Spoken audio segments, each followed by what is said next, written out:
அஞ்சாம் பத்ரா அப்படின்னு ஒரு அற்புதமான படம்.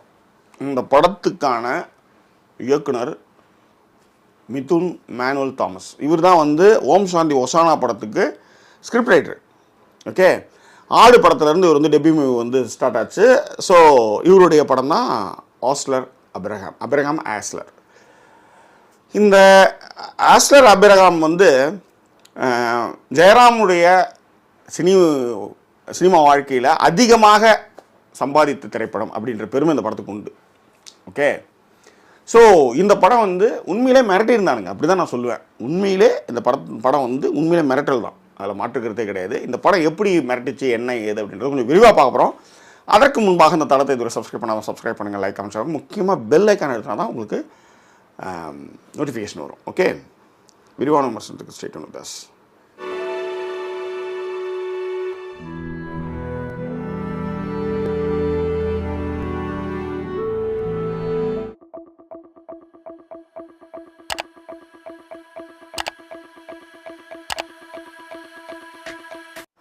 அப்ரஹாம் ஆஸ்லர் இவர் வந்து ஒரு ஏசிபி. இவருக்கு வந்து என்னென்னா, இவருக்கு படம் ஆரம்பிக்கும் போதே ஒரு கதை வந்து அவருடைய குழந்தைக்கு சொல்கிறாரு. அன்ஃபார்ச்சுனேட்லி அவங்க ஒய்ஃப் அண்டு குழந்தை காணாமல் போகிறாங்க. அதில் வந்து அவருக்கு வந்து இன்சோமேனியாவிலேருந்து ஹாலுசேஷன்லேருந்து எல்லாமே வருது அவருக்கு. இப்படியான ஒரு சிக்கலில் அவருடைய வாழ்க்கை போயிட்டுருக்கு. பல வருடங்கள் ஆகிடுது, குழந்தையும் முன்னாடியே காணாமல் போய் பல வருடங்கள் ஆகிடுது.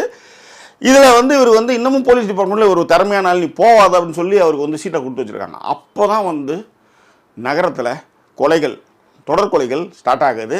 இதை அப்ரஹாம் ஆஸ்லர் கண்டுபிடிச்சாரா இல்லையா அப்படின்றது அந்த படத்துடைய கதை.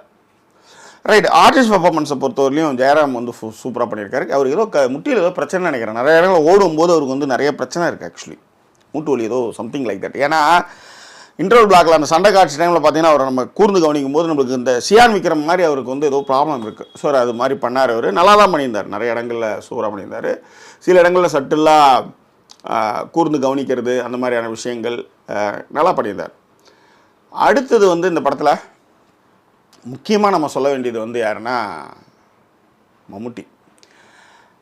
அவரும் அவருடைய பாட்டை ரொம்ப சிறப்பாகவே பண்ணியிருந்தார். அப்புறம் அனுஷ்வரா ராஜன், அர்ஜுன் அசோகன், அனுப் மேனன், எல்லா ஆர்டிஸ்ட் பர்ஃபார்மன்ஸில் ஃபென்டாஸ்டிக்காக பண்ணியிருந்தாங்க. அதில் மாற்றமே கிடையாது, ரொம்ப சிறப்பாக நடிச்சிருந்தாங்க. ஏன் அந்த கோழிக்கட் மெடிக்கல் காலேஜில் வந்து குடிகாரராக ஒருத்தர் வந்து அட்டெண்டர் இருந்தார்ல, அவரும் சூப்பராக நடிச்சிருந்தார். அவங்க ஒய்ஃபு எல்லாமே நல்லா நடிச்சிருந்தாங்க, சூப்பராக நடிச்சிருந்தாங்க. அதில் டெக்னிக்கலாக இந்த படம் வந்து இன்னும் அடுத்த கட்டத்துக்கு போகுது. ஏன்னா நிறைய ஷார்ட்ஸ் வந்து ரொம்ப சூப்பராக பண்ணியிருந்தாங்க. அதுக்கு காரணம் தேனி ஈஸ்வருடைய ஒளிப்பதிவு. ஓகேங்களா, அது ஒன்று. அடுத்தது வந்து மிதுன் முகுந்தனுடைய மியூசிக்கும் ஷமீர் முகமதுனுடைய எடிட்டிங்கும் படத்தை வந்து பரபரப்பாக்குது. ரொம்ப நல்லா இருந்தது. இந்த படத்துக்கான ஸ்கிரிப்ட் எழுதுறது யாருன்னு பார்த்தீங்கன்னா ரந்தீர் கிருஷ்ணன் தான் வந்து இதற்கான ஸ்கிரிப்ட் எழுதினார். ஸோ டெக்னிக்கலாக வந்து படம் வந்து ரொம்ப சூப்பராக இருந்து. காரணம் என்ன, ஃப்ளாஷ்பேக் சீன் வேணும் ஒன்று இருக்கிறதுனால உங்களுக்கு 1980 ரீக்ரியேஷன்ஸ் வேறு பண்ணி ஆகணும். அதற்கான பஸ்ஸு, காஸ்டியூம்ஸு எல்லா விஷயத்தையும் ரீக்ரியேட் பண்ணியிருந்தாங்க. ரொம்ப நல்லாவே இருந்துச்சு. ரைட், டெக்னிக்கலாகவும் சூப்பர். பட் இது மைனஸ் பாயிண்ட் அப்படின் போது, ஒரு அப்ரஹாம் ஆஸ்லர் ரொம்ப திறமையானவர், அவர் வந்து நூல் பிடிச்சினே போகிறாரு அப்படின்னும் போது, இவங்க போஸ்டரில் வந்து ஃபஸ்ட்டு வந்து மம்முட்டியை வைக்கல, அப்புறம் தான் மம்முட்டி வச்சுருப்பாங்கன்னு நினைக்கிறேன் ஐ திங்க். ஆனால் மம்முட்டி இல்லைன்னும் போதே உனக்கு யார் அப்படின்ற ஒரு கேள்வி, அவர் எங்கே வருவார்ன்ற ஒரு கேள்வி வருது. இப்போ மம்முட்டி அல்லாத வேற ஒரு ஆளை அங்கே வச்சுருந்தாங்கன்னா, அந்த அலெக்சாண்டர் கதாபாத்திரத்துக்கு வச்சுருந்தாங்கன்னா இந்த படம் இன்னும் அடுத்த கட்டத்துக்கு போயிருக்கும்.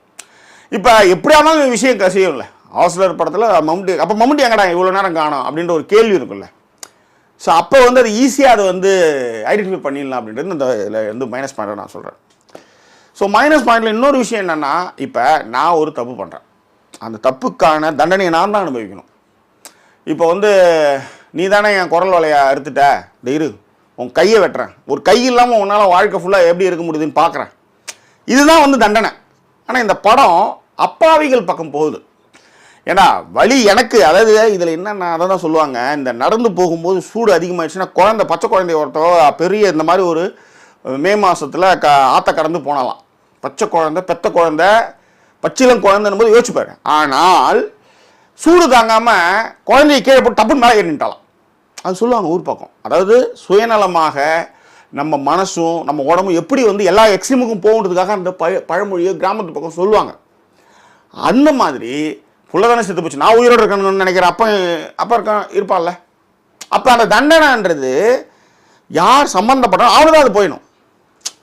புரியுதா நான் சொல்கிறது? அதுதான் இந்த படத்துக்கான மைனஸ். காலம் ஃபுல்லாக அழுவனா அவனுக்கு நான் சொன்னல அந்த மாதிரி தான் தண்டனை நீ கொடுத்துருங்க. காலம்லாம் அழுவு பார்ப்போம். இப்போ தெரியுது இல்லை எனக்கு எவ்வளோ பெரிய துரோகம் பண்ணேன், என் வாழ்க்கை எப்படி அழிச்ச, அதை இப்படி செஞ்சுருந்தா பரவாயில்ல. அப்பாவிகள் மேலே இது போனதில் எனக்கு உடன்பாடு இல்லை. இது மிகப்பெரிய மைனஸ் இந்த படத்தில்.